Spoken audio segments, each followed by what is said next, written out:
Et bonjour à tous, on se retrouve aujourd'hui pour des nouveaux corrigés, enfin plutôt des commentaires de vos contrepoints. Vous avez été nombreux encore cette fois-ci à essayer de faire l'exercice que je vous ai proposé.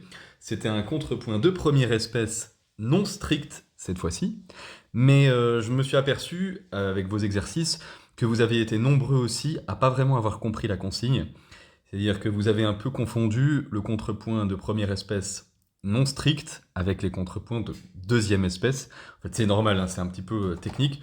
Ce que je voulais, pour rappeler un peu la subtilité, enfin la nuance, c'est un contrepoint de première espèce. Alors quand il y a première espèce, ça veut dire que c'est toujours note contre note. C'est-à-dire, s'il y a une note en bas, il y aura une note en haut. Et simplement, il était non strict dans le sens où c'était pas que des rondes et que dans le strict, on n'avait pas le droit de répéter une note, là où dans le non strict, comme ici par exemple, sol, sol, fa, on a le droit de répéter une note. Alors, c'est le cas de l'exercice de Vincent, euh, où on voit qu'il a fait plusieurs fois la ici, la, octave, puis la, sol. En fait, ça, c'est un contrepoint de deuxième espèce. Le deuxième espèce, ça veut dire je joue une note et je joue deux notes contre cette note-là. On entend d'abord l'octave, la, et puis la septième, la, sol. Donc voilà, ça je pense que c'est peut-être parce que je me suis mal fait comprendre dans l'exercice, mais je vais essayer de commenter les exercices quand même si ça a été fait parfois en deuxième espèce. Et puis je jugerai même en tant que deuxième espèce ce qui peut être amélioré, ce qui peut être changé. En tout cas, on commence avec l'exercice de Vincent. Et je vais le jouer. Je vais prendre un son d'orgue Renaissance un petit peu, voilà.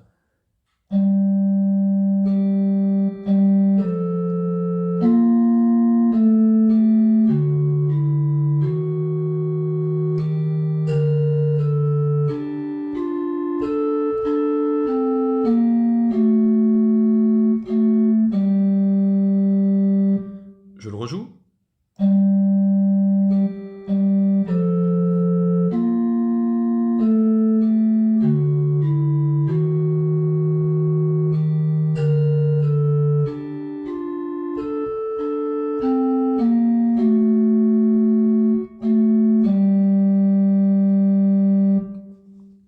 Alors, il y a beaucoup de choses à dire sur ce petit contrepoint. Déjà, on peut regarder la mélodie que nous a fait Vincent. Il y a des choses qui sont très intéressantes, notamment, ça c'est quelque chose auquel je veux que vous soyez vraiment très attentifs quand vous abordez la musique ancienne, surtout la musique Renaissance, c'est le principe de l'imitation. Et Vincent nous a fait une imitation ici. On a La, Sol, Fa, Mi, Fa, une descente, et puis Si, La, Sol, Fa, La, on voit ce motif qui se répète. Donc ça c'est bien, ça veut dire qu'il y a une intelligence de la musique au-delà simplement du pur exercice. Il faut assez vite dépasser l'exercice hyper formel où je veux juste mettre des bons intervalles. Il faut avoir une vision de son chant. Et là ça y est, hein, on a une bonne vision de la musique, une bonne audition intérieure. Donc ça c'est intéressant. La cadence aussi est très bien. Hein, je rappelle, on a le La qui descend sur le Sol. Ça nous fait ce qu'on appelle une cadence de ténor. Cadence de ténor. Je renvoie à ma vidéo sur les 4 cadences, si ça vous intéresse. Et Vincent nous a harmonisé avec un Fa dièse Sol, qui est une cadence du cantus, ou du soprano, on peut aussi dire pareil. Donc ça, c'est super, en fait en contrepoint, c'est ma cadence parfaite, ça, hein, tout simplement. Donc ça, c'est très bien, écoutez. On a cette tension de la sixte qui se résout sur l'octave.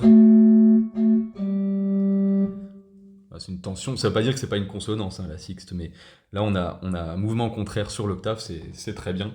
Donc ça, il n'y a pas de problème. Alors, au niveau des choses qui vont un peu moins, alors là, il nous a mis une septième. En fait, la septième, c'est une dissonance, donc on aura le droit de l'utiliser dans des exercices ultérieurs, mais pour l'instant, comme on est encore en première espèce, on n'a pas de dissonance. Pareil pour la seconde. on n'a pas à mettre de seconde ni de septième. Donc en fait, là, bon, je vais pas toucher à ce qu'il m'a fait, mais moi j'aurais tout simplement mis une blanche, enlevé ce sol, et éventuellement mis un fa dièse en blanche pareil. Et ça aurait respecté le principe de la première espèce. Alors, il y a quelque chose, par contre, qui, même en tant que première espèce, là, fonctionne pas, c'est ce mi bémol contre fa dièse. Mi bémol contre fa dièse, ça fait une seconde augmentée, c'est une dissonance. En fait, là, vraiment, euh, on n'en retrouvera vraiment jamais, jamais, jamais, jamais dans le contrepoint Renaissance, ou vraiment exceptionnellement, et surtout pas dans un exercice. Donc, mi bémol fa dièse, non, ça fonctionne pas. Surtout que on a mi bémol fa dièse, puis mi bémol sol, donc on a à nouveau deux notes contre le mi, ce qui fait de la deuxième et non pas de la première espèce. Voilà, j'espère que j'ai été clair cette fois-ci. Pareil, ici on a de la deuxième espèce, parce qu'on a le ré et si là, donc deux notes contre une, deuxième espèce, avec la carte qui est une dissonance. Donc ça, pareil, on essaye d'éviter. Là, pareil, on a de la deuxième espèce, parce qu'on a le la contre ré, puis contre do. Et donc, il aurait fallu éventuellement mettre des noirs qui suivent le mouvement de la basse. Mais bon, en soi, c'est pas forcément mauvais, mais ça répond pas complètement à l'exercice. Je vais, je vais le jouer avec ça en tête.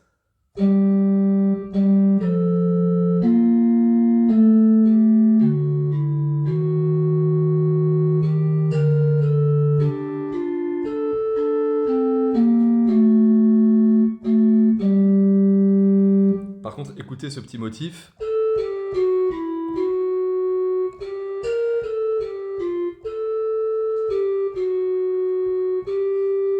C'est-à-dire que si on prend juste la mélodie, elle est vraiment très intéressante et très belle. Simplement, elle va pas nécessairement dans le cadre de l'exercice, hein, avec la basse. Je rejoue cette seconde augmentée, le mi bémol contre fa.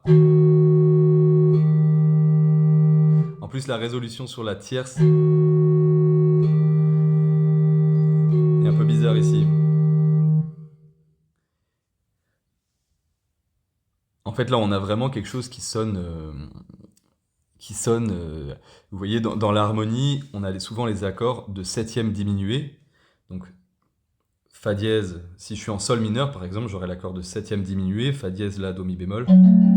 Oula, ça sonne très mal. Je vais mettre le piano.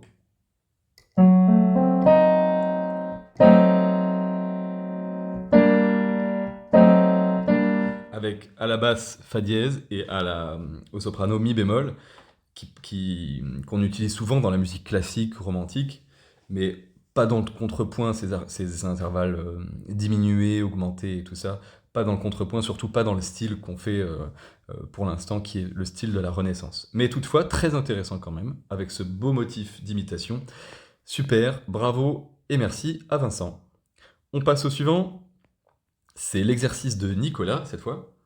Alors, de la même manière, Nicolas m'a fait un peu de deuxième espèce, c'est-à-dire là, il a fait deux notes contre une à nouveau, et là, carrément, la troisième espèce, c'est quand on a plus que deux notes contre une. Donc là, on a trois notes fa, sol, la contre le la. J'avoue que j'ai aussi enfreint cette petite règle dans mon exemple, puisque j'ai fait la, fa, sol, et donc j'ai mis deux notes contre une à la fin, mais c'est vraiment un tout petit écart par rapport à l'exercice, et qui s'entend pas. Là, on a vraiment beaucoup de notes contre une, et donc là, on est sorti de notre exercice. Alors, je vais quand même jouer d'abord sa mélodie, et puis ensuite le contrepoint.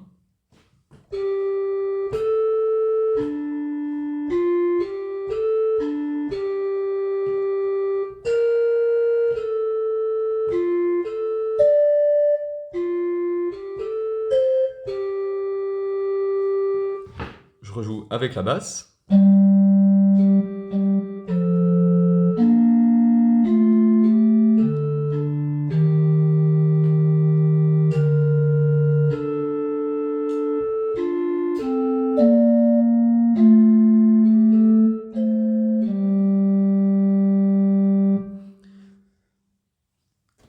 Alors, il y a beaucoup, beaucoup de choses à dire, des choses très intéressantes. C'est assez audacieux, hein, ce que nous a écrit Nicolas, au niveau mélodique. Encore une fois, c'est vraiment à contre-cœur que je vous dis ça, parce que euh, je n'aime pas dire qu'il y a des choses qui sont incorrectes dans ce que vous faites, c'est toujours très intéressant. Mais c'est vrai qu'on a un cadre qui est l'exercice de contrepoint, avec ses principes, ses usages. Et donc ça m'embête, mais je suis obligé de vous dire quand voilà, il y a des choses qui vont pas. Euh, D'abord, comme dans l'exercice de Vincent, on nous a fait une septième qui est une dissonance. Pour l'instant, on n'en fait pas. On met pas de dissonance en première espèce, même en non strict, on met pas de dissonance. Les dissonances, on verra après, ça intervient après quand on a deux notes contre une. Euh, Cependant, si j'avais autorisé les dissonances, cette septième là, elle serait bonne. Elle serait bonne parce que c'est une note de passage entre le fa et le la. Donc en soi, c'est pas mauvais, quoi. Simplement, ça n'appartient pas à l'exercice. Euh, Qu'est-ce qu'on a ici? On a une quinte obtenue par mouvement contraire, donc pas de problème. Encore de la deuxième espèce, bon ça c'est pas idéal, c'est pas dans l'exercice, mais admettons. Mi bémol sol, la tierce, puis la sixte, ré si bémol, qui se résout par mouvement contraire sur la quinte, enfin ce qui se résout pas, qui arrive sur la quinte par mouvement contraire, ça c'est très bien. Alors ensuite, il nous a fait un mouvement contraire, fa, la, ré, qui en soi est une bonne idée.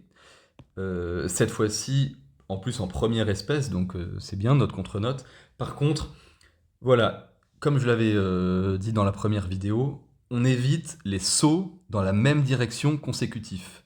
C'est-à-dire que là, j'ai Fa qui saute sur La, puis qui saute sur Ré. Je rappelle le principe, quand on a un mouvement disjoint de la mélodie, le Fa qui monte sur le La, par exemple, ou sur le Ré, ça crée une tension. On va créer comme une sorte d'énergie, une énergie potentielle, si on utilisait le vocabulaire de la physique, qui veut être, déployée, qui veut être épuisée, si je puis dire. Je ne sais pas trop comment utiliser cette image, mais voilà. On a de la tension qui a besoin d'être résolue. Et donc, quand on a un saut, on a très souvent un mouvement juste après dans l'autre sens. Et surtout un mouvement qui évite d'être en saut. Par exemple, si je fais Fa, Do, j'ai une quinte, ça crée de l'énergie, et donc, surtout dans le style du contrepoint et la musique ancienne, on va quasiment tout le temps avoir ça. Quelque chose qui va venir combler le vide qu'on a laissé entre le Fa et le Do. Je fais un rythme, mais vous voyez ce que je veux dire. Si je fais Fa, Do, et qu'ensuite je remonte, ça crée énergie sur énergie sur énergie. C'est pas idéal dans le cadre de ce style-là. Après, quand on fera du baroque, et quand on fera de la musique instrumentale baroque, en fait, on s'apercevra que ça, c'est simplement un arpège de l'accord de Ré mineur, et que si on joue par exemple un violon baroque dans une petite pièce violon-violoncelle, ça, il y en aura tout le temps, il n'y a pas de problème. Mais là, on essaye de rester dans le style ancien de la Renaissance, et dans le style de la Renaissance, on évite les grands mouvements. Et quand il y en a, on les remplit de l'autre côté. Voilà, j'espère avoir été clair aussi. Alors ici, on a pour le coup un mouvement de troisième espèce, puisqu'on a trois notes contre une. Donc ça, plutôt éviter. Enfin, ne faites pas l'exercice, quoi, mais en soi, pourquoi pas. Et là où je m'interroge, où on va dire que ça, c'est pas vraiment correct, en tout cas dans l'exercice, c'est cette cadence finale, La Sol contre Do Sol.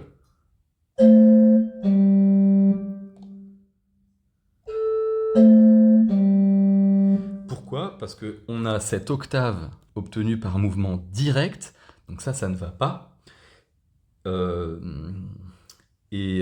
Voilà, je rappelle que les octaves sont obtenues dans le style Renaissance, toujours par mouvement contraire. C'est des consonances parfaites, donc on évite de les faire par mouvement direct.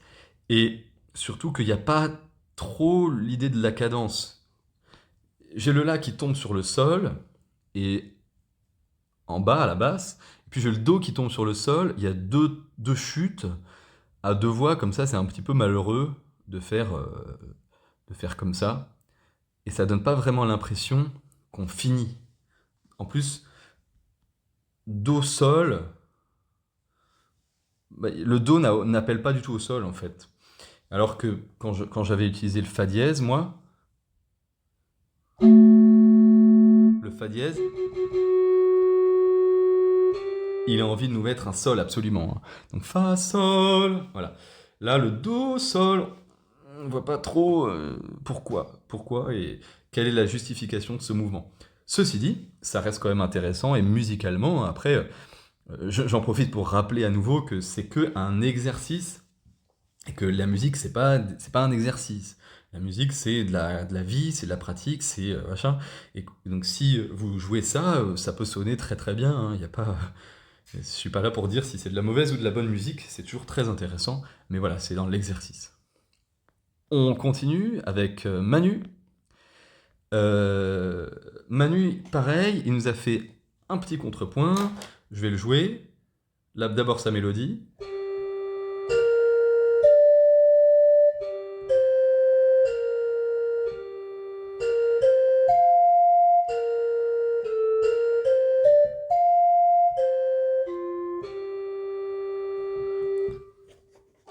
Et avec le contrepoint.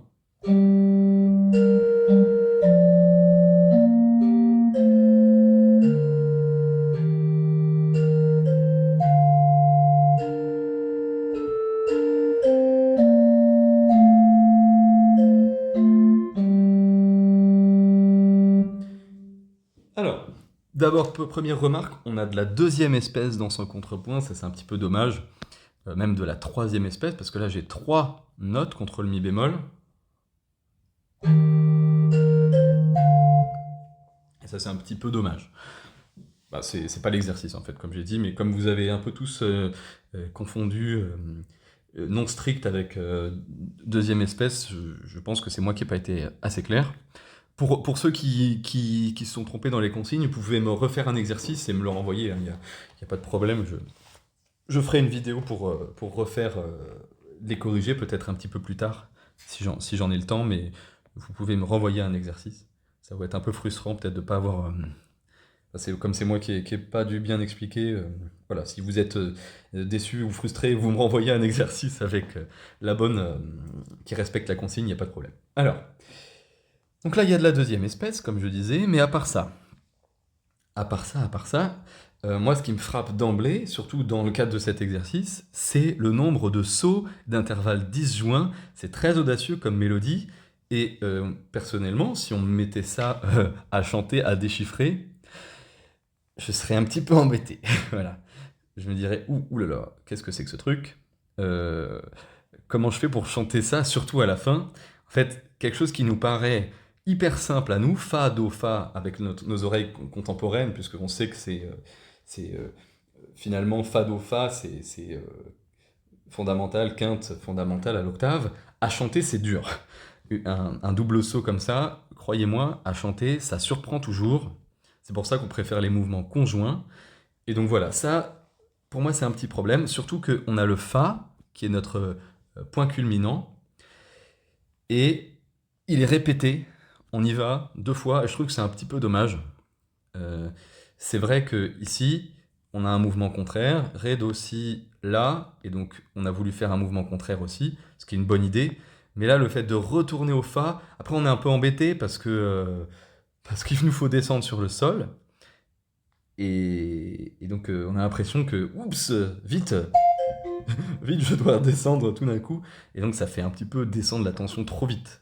Là, c'est au niveau de la mélodie, voilà, moi j'aurais ça à dire. Éventuellement, il y avait pas de problème à mettre le sol dans l'aigu. Comme ça, avec le Fa, on restait, euh, on restait en haut. On n'avait pas besoin de descendre comme ça aussi brutalement. Donc voilà, là pareil, Sol, Si, Do, Fa, saut vers le haut, puis ressaut vers le haut. On crée beaucoup trop d'énergie, et en plus après on a une redescente très rapide, c'est un peu les montagnes russes. Donc ça, attention. En tout cas, tout dépend pour qui vous voulez écrire votre musique. Si c'est pour des chants, il faut savoir, hein, que la musique de contrepoint et c'était de la musique vocale, hein, à la Renaissance. et les instruments jouaient, doublaient les parties de voix. Et donc, voilà, si vous voulez faire chanter ça à quelqu'un, oula, faut avoir des chanteurs, hein, faut avoir des diplômés de solfège au conservatoire, parce que, enfin, je dis pas que c'est hyper difficile non plus, ça reste facile, mais c'est pas intuitif, c'est pas confortable. Donc, voilà ce que je voulais dire. Il nous a mis un fa sol, fa bécard. Alors, j'ai eu plusieurs fois la question, est-ce qu'on met un fa dièse ou un fa bécard? Euh, il faut savoir que les textes qu'on a retrouvés de la musique ancienne sont souvent ambigus. On n'écrivait pas nécessairement les dièses et on laissait souvent aux chanteurs, aux interprètes, le soin de mettre ou pas le dièse juste avant le sol. Et donc souvent dans les manuels, enfin, les réécritures de textes anciens, on a un dièse au-dessus qui veut dire on le fait ou pas. Et, c'est ce qu'on appelait le dièse de la musica ficta, musique fictive, de la fausse musique en fait. C'est un faux fa, c'est un fa augmenté. Voilà. Donc le problème c'est que si là il est obligé de nous mettre un fa bécard puisqu'on a un fa bécard là-haut, et si je mets fa bécard puis fa dièse, ça ça va pas parce que on est complètement perdu, on a du chromatisme, donc ça n'irait pas. Donc là il nous finit par fa do fa sol. Voilà, c'est pas facile à chanter, mais c'est toujours intéressant. Et je vais le rejouer.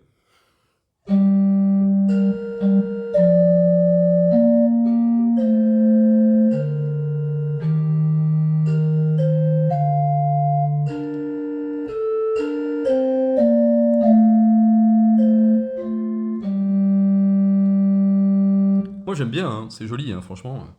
C'est intéressant. Après, on peut jouer avec ça, hein, on peut, en connaissant les règles, en connaissant les principes, on peut faire exprès de pas les respecter, en disant ah tiens moi je veux des montées comme ça, des montagnes russes. Je le veux, c'est volontaire, c'est intentionnel dans ma composition. Donc ça, c'est toujours, ça peut être intéressant. Voilà ce que j'avais à dire sur l'exercice de Manu. On va continuer avec, cette fois-ci, l'exercice de Vendry. J'espère que c'est comme ça qu'on prononce votre prénom. Alors, je le joue.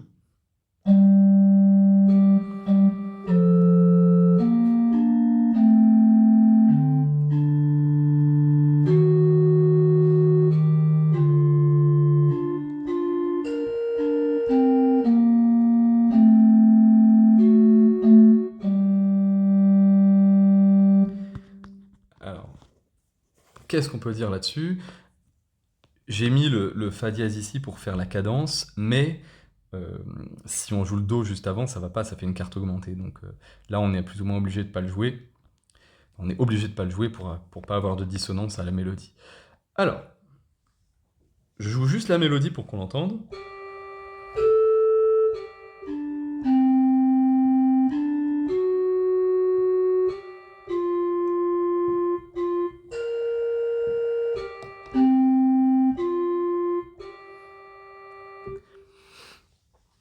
Bon, c'est intéressant, il y a de belles choses. Il y a des choses qui sont évidemment problématiques dans notre exercice et dans notre style. Je pense que vous avez dû déjà les apercevoir tout de suite. D'abord, on a de la deuxième espèce, parce qu'on a deux notes contre le si, qui c'est pas vraiment l'exercice. Et ensuite, on a des intervalles vraiment étonnants. Et par exemple, on a le ré, sol bémol. Ré, sol bémol, c'est une carte diminuée. Alors vous me direz, la carte diminuée, elle sonne comme la tierce mineure. Oui, certes, mais ça reste une carte diminuée, c'est un intervalle dissonant. Et il faut aussi penser au chanteur. Je joue Ré, je vois Sol bémol, Ré, Sol bémol. Bon. Là, ensuite, je vois Sol bémol qui s'enchaîne sur un Sol. C'est complètement hors du style ancien, parce qu'on n'a pas dans le style ancien vraiment de chromatisme, très exceptionnellement. Et donc ça, il faut faire autre chose, surtout que en fait, là, dans les deux cas, ou bien on mettait Fa dièse, qui l'enharmonie de Sol bémol, ça faisait une seconde augmentée, Donc en fait, dans les deux cas, on est vraiment embêté. Pourquoi pas tout simplement un sol sans le bémol? Surtout que là, ça nous éviterait d'avoir ce chromatisme inchantable ensuite. Voilà, tout simplement, hein, sol. Mais je laisse le sol bémol quand même parce que c'est la petite particularité de cette mélodie composée par Vandrille. Et donc, c'est toujours intéressant. Elle nous a fait aussi quelque chose enfin, de très intéressant, c'est-à-dire Fa, Si bémol, le saut de carte, qui était ici, à la basse. Donc il y a de l'imitation, et ça me plaît beaucoup. Tout ce qu'on peut faire comme imitation, ça veut dire on commence à rentrer dans le style de la Renaissance, et ça c'est bien. Par contre, on a encore une dissonance, une septième. On met pas de dissonance dans la première espèce, hein, comme j'ai dit tout à l'heure. Et là, ça nous fait en fait ouais, de la deuxième espèce, donc c'est-à-dire deux notes contre une, avec des dissonances. Et donc le do, fa, sol, c'est un petit peu, ça sonne un petit peu dur. Parce qu'on n'a pas notre fa dièse, on a un truc qui sonne un petit peu plus archaïque. Do, fa, sol. Donc voilà. Euh, à part ça, je peux aussi dire que sol, ré qui descend sur do, c'est un petit peu dommage. Il aurait été plus judicieux, à mon avis, de monter sur mi parce que ça fait un saut. Et on rappelle qu'après un saut, on aime bien aller dans le sens contraire du saut. Donc le mi était peut-être plus logique ici. Si j'avais fait sol, ré, mi, plutôt que sol, ré, do. C'est un petit peu dur, même à chanter. Faut avoir beaucoup de confort, hein, parce que on oublie que savoir chanter les notes tout seul, c'est une chose, mais quand on est avec d'autres voix, une, deux, trois, quatre, cinq, six voix qu'on doit tous chanter ensemble sans s'arrêter avec du texte, souvent, bah, oula, ouais. Voilà, ce qui nous paraissait facile devient tout de suite beaucoup plus compliqué. On passe, en tout cas, merci à Vendry et bravo pour cet exercice qui est toujours très intéressant avec ce petit chromatisme. On passe à l'exercice de Pierre. Merci beaucoup à Pierre pour son exercice et on va le jouer tout de suite. Je vois déjà plein de choses. J'avais pris quelques notes.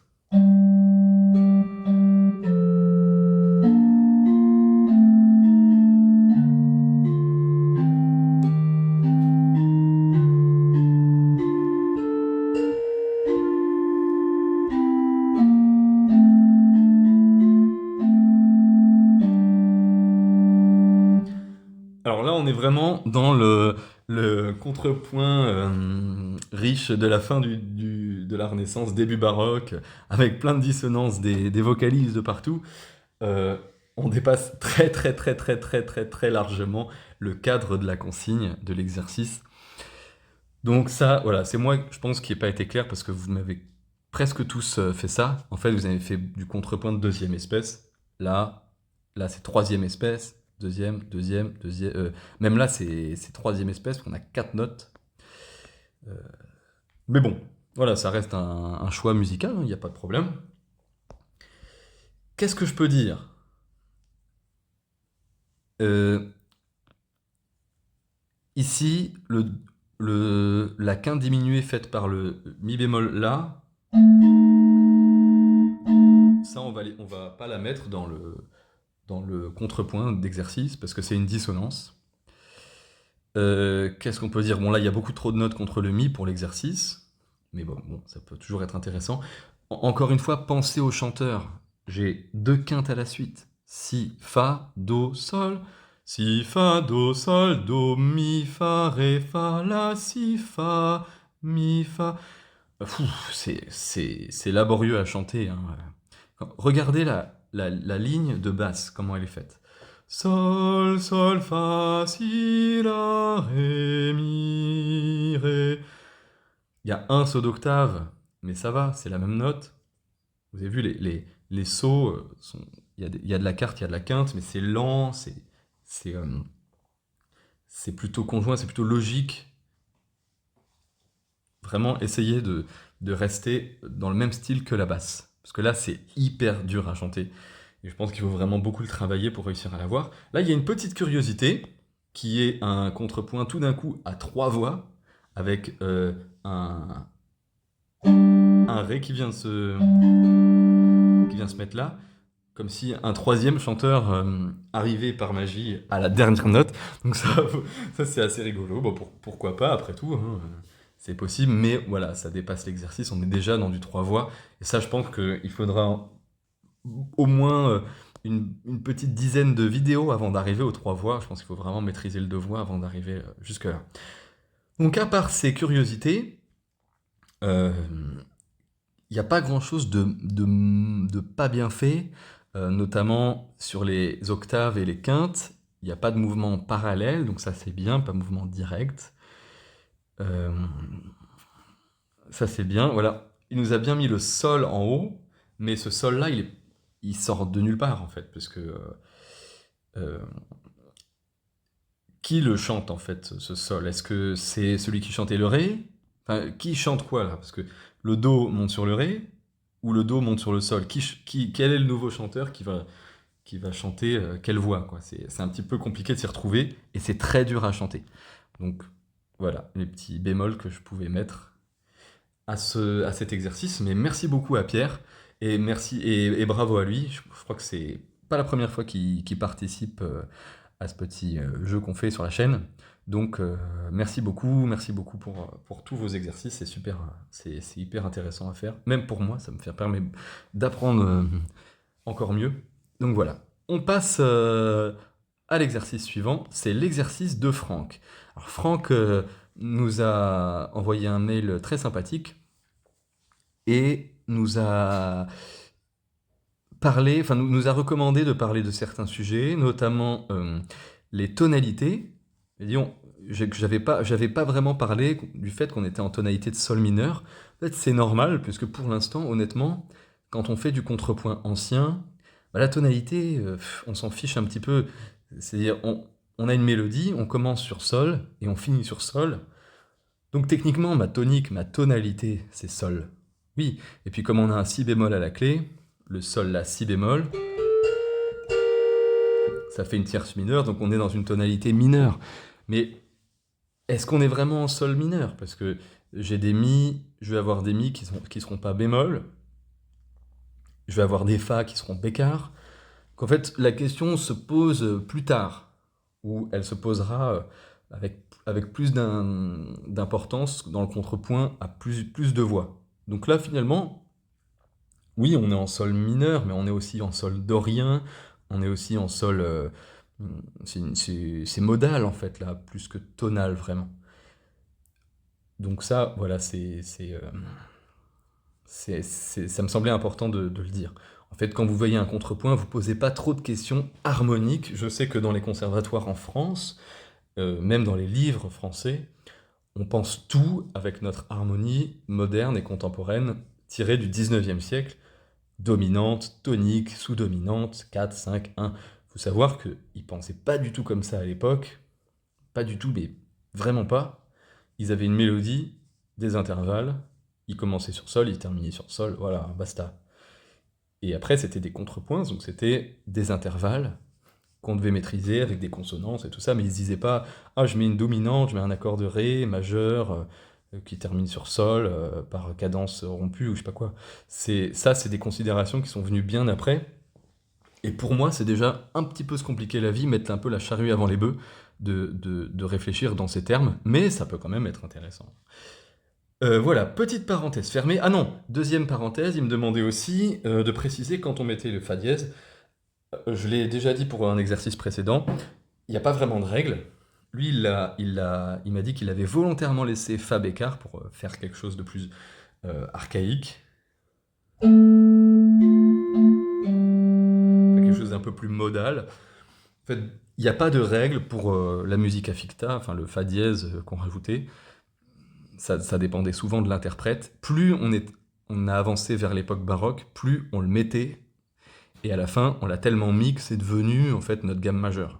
Si je devais simplifier l'idée, c'est ça. Hein. Donc voilà, parenthèse fermée, je joue.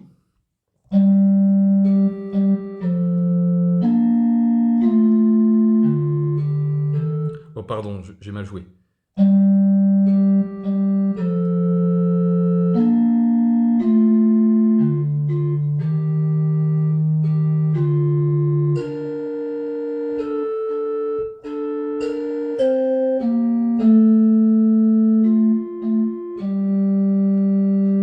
Je le rejoue un peu parce que j'ai fait quelques petites boulettes.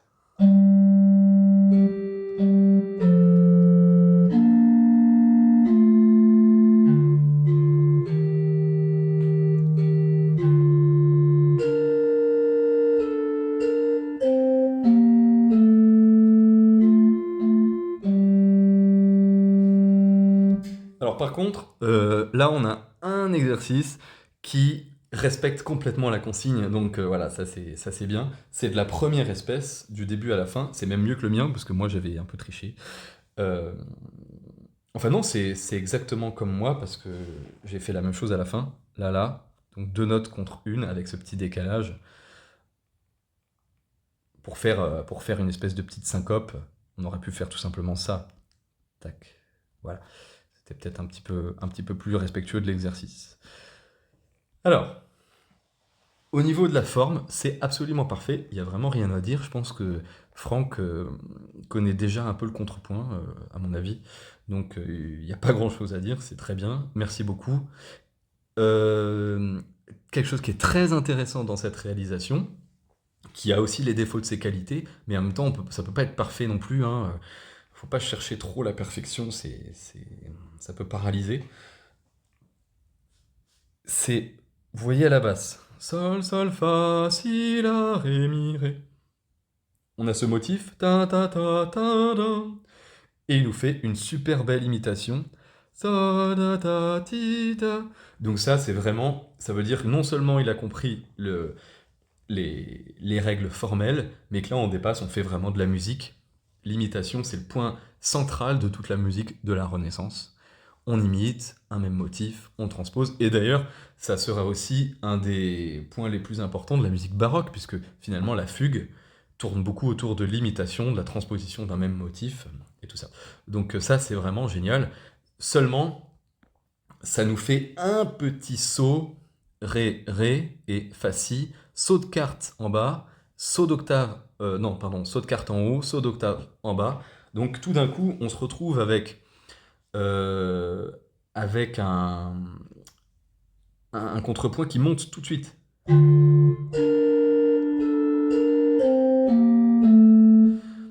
Et on n'a plus de grave. On a l'impression que tout monte d'un coup. Ça, c'est peut-être un peu la limite de ça. Mais j'aurais très bien pu écrire ça moi aussi, parce que ça fait une belle imitation. Donc ça, c'est super. C'est super. Rien à dire. Rien à dire en fait. C'est parfait. Alors, on continue avec l'exercice de Jean. Et je le joue.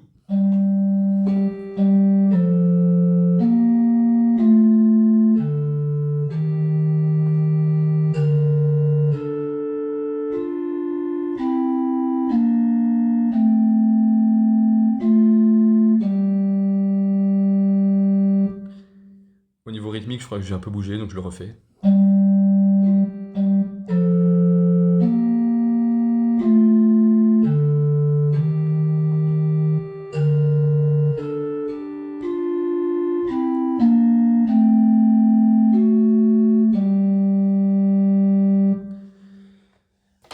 Alors, je vois mes notes et je sais plus ce qu'il nous a fait. Là, je sais plus si c'est moi qui ai rajouté ou si c'est lui qui me l'avait fait. En tout cas, voilà, il m'avait fait do, fa, sol. Et là, dans cette situation, on pourrait pas, comme un autre exercice d'ailleurs, on pourrait pas rajouter le fa dièse de la cadence, ce qui est un petit peu dommage puisque on a une carte augmentée. Donc, si on veut faire entendre le fa dièse, sol, peut-être mieux utiliser autre chose que le do. Donc là, j'avais proposé un mi plutôt. Mi, fa, sol. Comme ça, on n'avait pas de carte augmentée.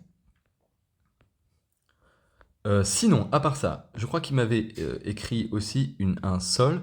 Donc là, c'est de la deuxième espèce. c'est plus de la première, c'est pour ça que je l'ai mis entre parenthèses, ça faisait une carte qui est une dissonance, on n'utilise pas la carte dans cet exercice-là. Après, on va l'utiliser, hein, bien sûr. À part ça, bah écoutez, rien à dire, c'est parfait. C'est parfait. Sol, la, sol, fa, la, sol, si, la, fa, mi, ré, do, fa, sol. Voilà, c'est juste cette fin à la fin, do, fa, sol, qui est un peu dure, avec cette carte puis ton, ça sonne vraiment un peu archaïque puisqu'on n'a pas notre cadence fa dièse sol. Voilà, à part ça, bah il y a rien à dire. Super, bravo et merci à Jean. On continue avec l'exercice de Noam. Merci beaucoup Noam pour le mail, très sympathique, ça fait énormément plaisir. En fait, honnêtement, j'arrive pas à croire que du jour au lendemain, il y a 50 personnes qui m'envoient leur contrepoint, c'est vraiment génial. Enfin, je sais pas si tout le monde rêve de ça, mais en tout cas, moi je trouve ça hyper drôle. Et merci beaucoup donc pour tous vos retours et vos gentils messages. Voilà, c'est très surprenant pour moi, mais merci beaucoup quand même. Alors, là déjà, on n'est plus du tout dans du contrepoint de première espèce, puisqu'on a 1, 2, 3, 4, 5, 6, 6 notes contre une. Donc là, pareil, je pense que j'ai pas été assez clair sur la consigne. Mais bon, on va quand même le jouer. Et...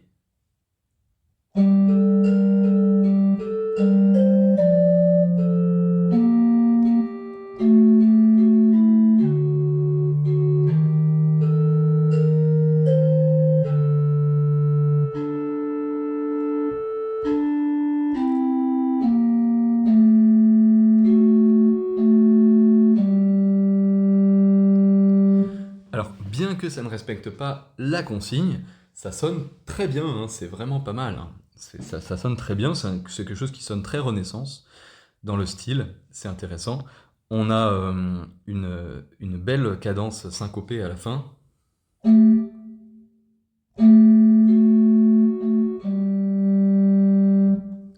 Alors, là, on est déjà dans du contrepoint qu'on va appeler la quatrième espèce, avec ce qu'on appelle des dissonances préparées, c'est-à-dire Sol qui va rester, qui va créer une septième avec le La, qui va faire 7-6, c'est ce qu'on appelle une cadence composée, mais ça c'est vraiment le travail d'une autre vidéo, d'un autre exercice. Mais voilà, vous avez vu, c'est assez joli. Alors, au niveau des intervalles, il y a quelque chose qui me gêne un petit peu, c'est cette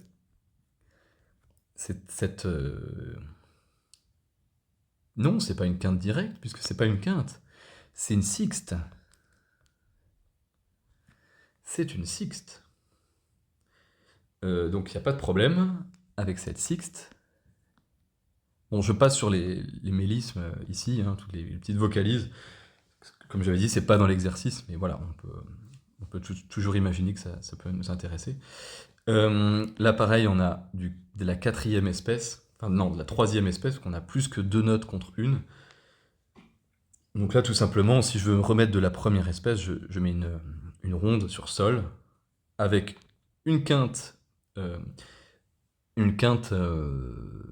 qui aurait fait un contraire, mais là, attention, parce que le fait de faire Do là, fait une quinte directe. Hein.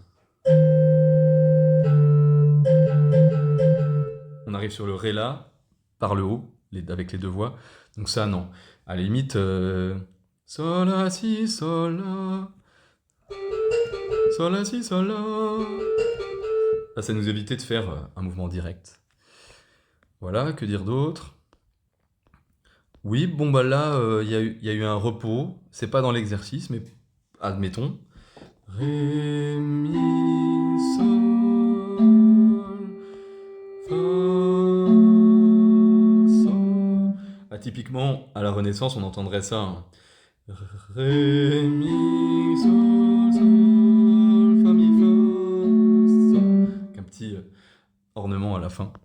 Donc ça sonne bien. Par contre, il y a attention aux intervalles. Il faut être un petit peu plus rigoureux quand on identifie bien les intervalles, puisque ça, c'est pas un unisson, c'est une septième. Et du coup, ça, c'est voilà, c'est une octave. Voilà. Unisson, c'est vraiment quand c'est la même note hein, à la même hauteur. Donc il n'y a pas de raison de mettre un 1 ici. Voilà. À part ça, au niveau de la mélodie, elle est intéressante. Elle est belle. C'est quelque chose qui peut être dans le style. On n'a pas trop de points hauts, pas trop de points bas. On a des mouvements contraires. Juste une petite quinte directe à cause de cette petite vocalise ici. Donc ça, c'est pas très grave non plus. Donc voilà, à part ça, c'est très très très bien.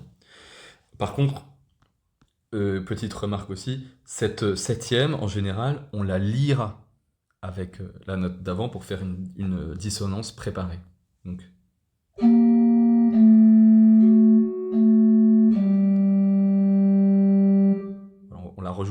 on rejouera pas le sol.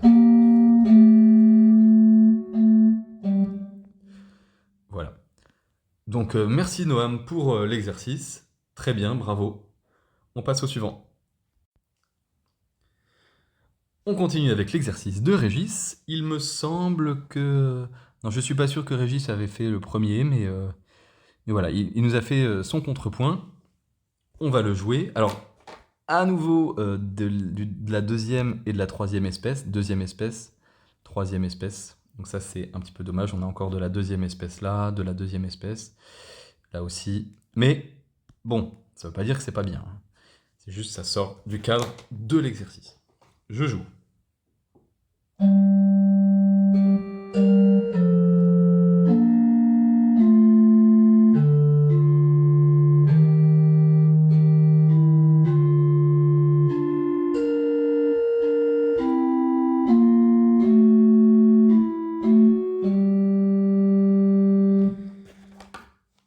Déjà, c'est assez étonnant à l'oreille. Hein. Il y a pas mal de points de grandes dissonances, des chromatismes et tout ça. Alors, ça veut pas dire que c'est pas bien. Pour les curieux, vous pouvez aller écouter une mélodie qui s'appelle Qu'est devenu ce bel œil. C'est un chant harmonisé à quatre voix, il me semble, de Claude Lejeune, un des maîtres du contrepoint de la Renaissance. Qu'est devenu ce bel œil? Et vous entendrez du total chromatique, c'est-à-dire qu'il y a quasiment toutes les notes dans la mélodie. Donc là, on est sur vraiment des dissonances tout le temps. Donc ça ne veut pas dire que les dissonances sont absentes de la musique Renaissance, simplement pas dans l'exercice. Donc là, par exemple, le Fa qui continue sur Fa dièse, non, c'est du chromatisme, on n'en mettra pas. Ça, pourquoi pas, l'altération du Mi, ça fait un peu comme la gamme mineure mélodique. Pourquoi pas, même si ça fait de la deuxième espèce. Et bon, on peut dire que c'est un petit ornement. La quinte ici est obtenue par mouvement contraire, donc c'est très bien. Ça monte ça monte sur une tierce, donc il n'y a pas de problème. Alors voilà, là il y a un petit souci, c'est que en fait, bon, là il l'a pas remis, mais il y a un mi bémol normalement dans le chant, ce qui fait que on peut pas mettre un mi bécard ici. Hein. Ça fait une fausse relation.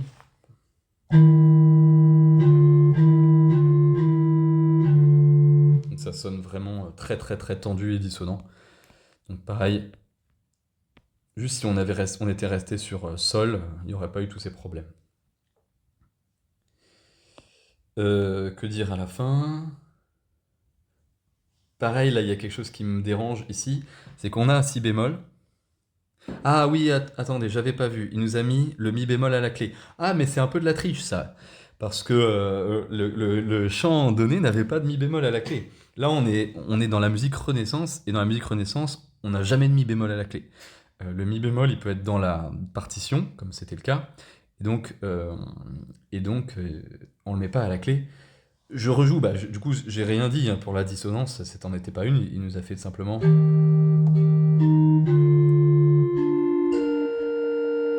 Voilà. Par contre, du coup, à la fin.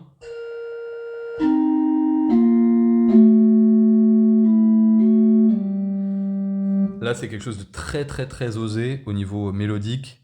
Si, mi, fa, fa.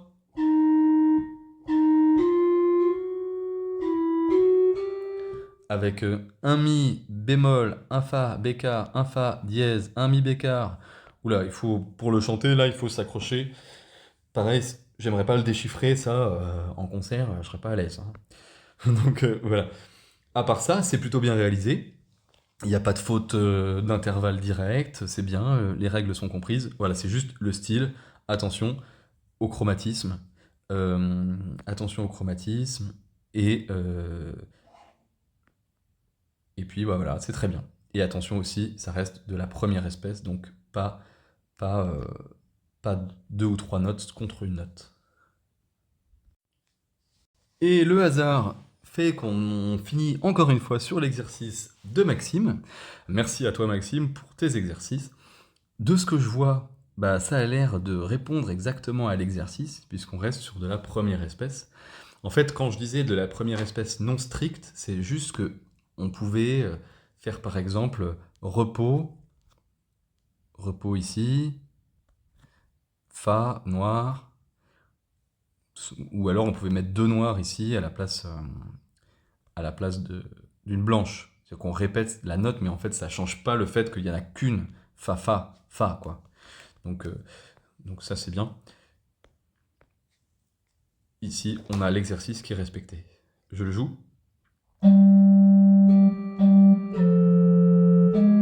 Pardon, je recommence.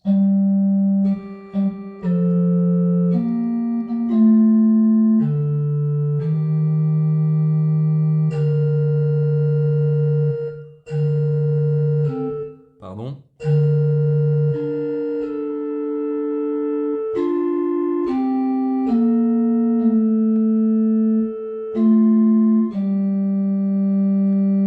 Je vais le rejouer parce que je me suis un petit peu égaré au niveau du rythme.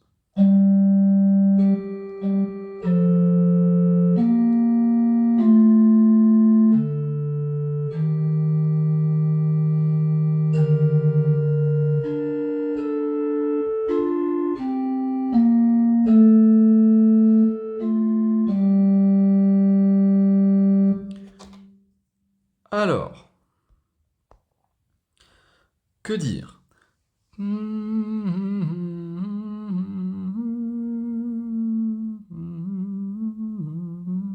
Bah, il n'y a rien à dire en fait, hein. C'est quasiment parfait. Là, on peut mettre un fa dièse pour faire la cadence. Je ferais peut-être un petit peu mieux. On a la quinte par mouvement direct, donc ça c'est très bien. Ré la, la tierce ensuite, sixte, quinte, j'ai dit par mouvement direct, excusez-moi, par mouvement contraire. Sixte, quinte, quinte contraire, donc il n'y a pas de problème. Puis tierce, quinte contraire, sixte, par mouvement oblique. C'est-à-dire mouvement oblique, c'est quand il y en a une qui bouge pas et l'autre qui bouge. Octave direct, sixte, octave, c'est parfait. Voilà. Là, pour le coup, j'ai absolument rien à dire. Ce qui aurait été peut-être intéressant, c'est ça aurait été d'avoir un peu d'imitation. Là, il n'y en a pas.